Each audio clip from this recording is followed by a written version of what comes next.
Muchas gracias por seguir en sintonía con 97.7. Estamos ya con Joel Salas, comisionado del Instituto Nacional de Transparencia, Acceso a la Información y Protección de Datos Personal, que todos conocemos como el INAI. Un punto polémico de estos días ha sido la lista difundida de periodistas o empresas periodísticas que recibieron publicidad gubernamental. Ese asunto, de alguna manera, e incluso con la participación radiofónica de Joel Salas, tuvimos oportunidad de ir aclarando, pero hoy queremos hablar un poco más de lo que debe hacerse, de lo que viene, de lo que está más allá de la mera polémica. Por eso me da mucho gusto saludar a Joel Salas. Joel, bienvenido. Muchas gracias, Julio. Un gusto estar contigo y tu auditorio ya ahora aquí en vivo. Qué bueno, muchas gracias, después de que hablamos por teléfono en días pasados. Pero yo me quedé con la sensación de que hay que hacer algo más allá de lo que fue el mero, pues el ruido, el escándalo, el momento de la discusión pública. ¿Hacia dónde podemos ir? Absolutamente de acuerdo contigo, Julio. Creo que la parte de transparencia casi está cubierta. Yo invito a tu auditorio a que, por ejemplo, en un buscador pongan gastos de comunicación social, Secretaría de la Función Pública. Y ahí van a ver bases de datos con todas las empresas que le han vendido de una manera u otra publicidad al gobierno anterior. Podemos saber de 2013 a 2018 quién y cuánto le vendió. Está desglosado por nombre, fecha de gasto, partida, póliza, descripción del producto, importe, la persona, quién se benefició. Pero ¿cuál es el tema de fondo hoy? Si bien es cierto, se gastaron más de 60,000 millones de pesos durante el sexenio anterior y este nuevo gobierno ya dijo que se iba a reducir el gasto, ¿cómo debe de ser la relación entre las instituciones del Estado mexicano y los medios de comunicación?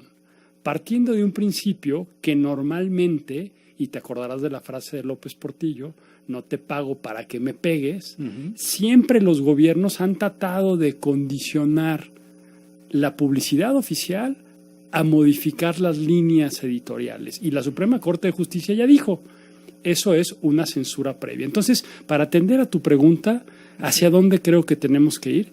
Transparencia total de lo que se gastó en el pasado y de lo que se está gastando esta administración, porque se dijo que se iba a reducir un 50%, pero hoy no sabemos a quién ya le están pagando por concepto de publicidad oficial.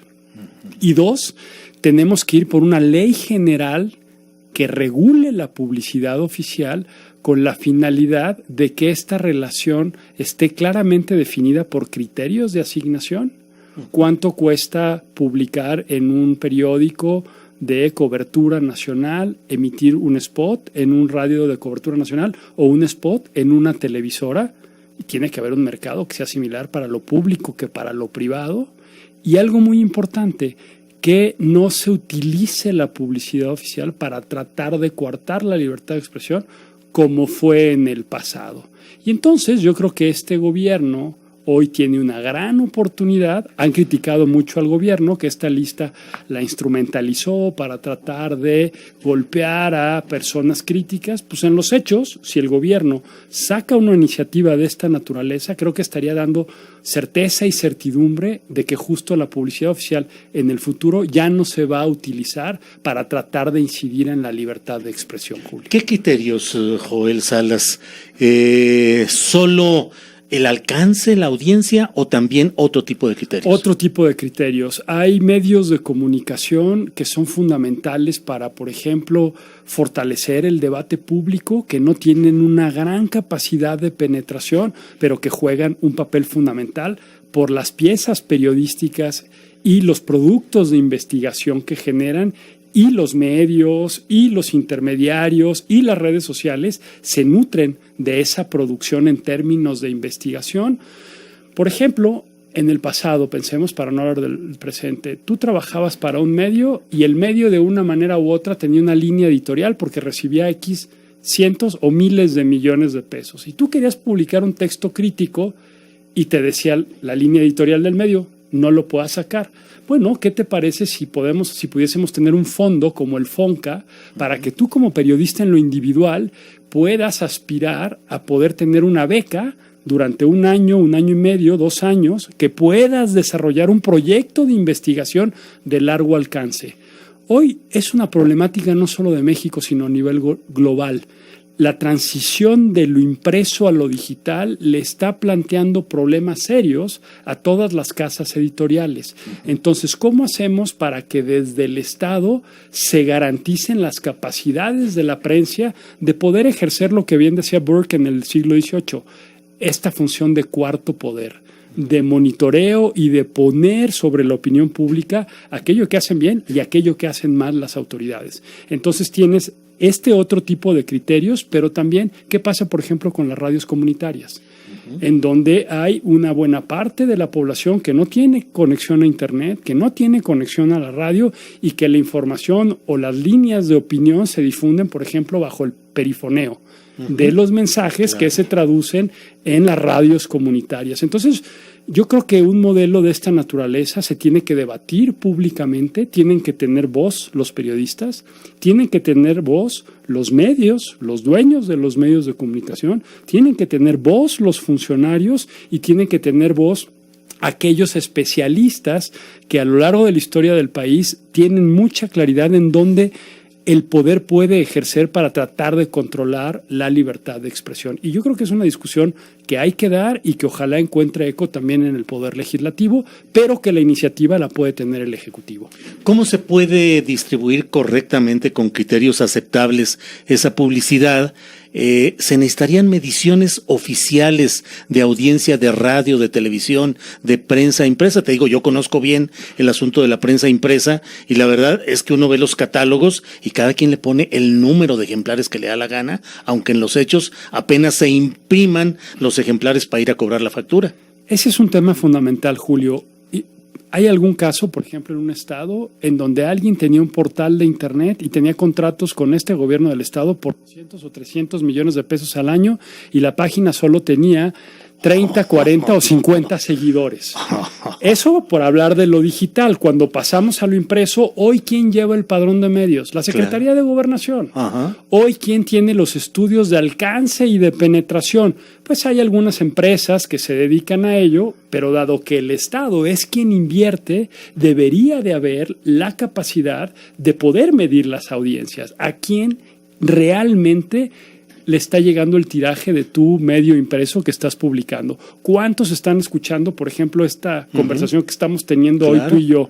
¿Cuántos están viendo en determinado momento el noticiero en el cual es el estelar de todas las cadenas abiertas nacionales? Y en función de eso, poder fijar tarifas que sean similares a lo que se paga en la iniciativa privada. Porque esa es la otra. Al gobierno le vendían a 100 pesos y al sector privado le vendían en 30. Sí. Entonces, desde luego, hay que definir quiénes serían. Yo veo, por ejemplo, al IFETEL ahí, veo probablemente al INAI con algunas competencias en este sentido y muy probablemente habría que ver si tiene alguna rol que jugar la COFESE para, en términos de competencia económica, cómo evitar que se generen mercados oligopólicos. ¿Y el Estado mexicano tiene esa capacidad de emprender una tarea de ese tipo o es mayor el peso de esos poderes mediáticos históricos? Es que es ahí en donde yo creo que hay una oportunidad.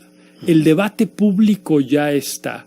El gobierno ya dijo que va a tener una reducción del 50% de lo que se gastaba tradicionalmente. Bueno, ahora lo que hay que hacer es blindar normativamente esta oportunidad que se presenta, en donde creo que la gente votó de forma muy contundente a vamos a tratar de luchar por reducir las desigualdades. ¿Por qué en determinado momento se iba en publicidad oficial 60,000 millones de pesos cuando un programa como el de guarderías y estancias infantiles tenía solo, no recuerdo ahorita la cifra exacta, pero menos de 1,500 millones de pesos? Entonces, el dinero tiene que llegar para aquellas políticas públicas que permitan reducir las desigualdades, y yo creo que es un debate en el cual hay un contexto propicio para darlos, y una salida de las que nosotros vemos es ir hacia una ley general que regule la publicidad oficial, insisto, no solo en el Ejecutivo Federal, sino en todas las instituciones del Estado mexicano.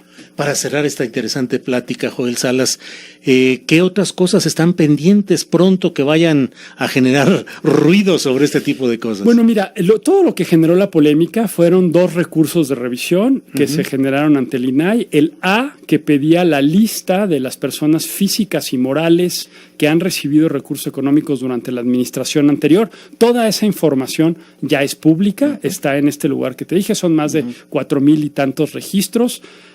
Muy probablemente pronto saldrá a la luz pública esa lista, pero quien quiera ya la puede consultar.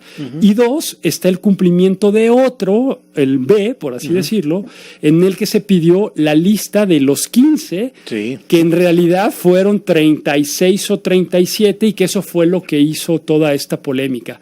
Hay otros asuntos, 11 más, que están en proceso de sustanciación, y ojalá que cuando esta información se haga pública no genere una discusión que nos empantane en quién está o no en esa lista, sino que más bien el gobierno pueda explicar con precisión cuáles fueron los criterios que definieron la lista de los 36 y que salga toda la información que tiene que salir, pero pasar al siguiente debate. ¿Cómo generamos transparencia total en términos de lo que se gastó y de lo que se está gastando en publicidad oficial, y generar foros de discusión para generar una ley muy robusta que, además de generar certeza y certidumbre sobre el ejercicio de estos recursos públicos, también exista un apartado para fortalecer las capacidades de los medios de comunicación y de los periodistas en particular. ¿Por qué? Porque México sigue siendo uno de los países que tiene el mayor número de asesinatos de periodistas en el mundo, y esto no puede seguir así. Cada que se atenta contra un periodista, contra la libertad de expresión, en el fondo lo que se está haciendo es atentando con la democracia en nuestro país.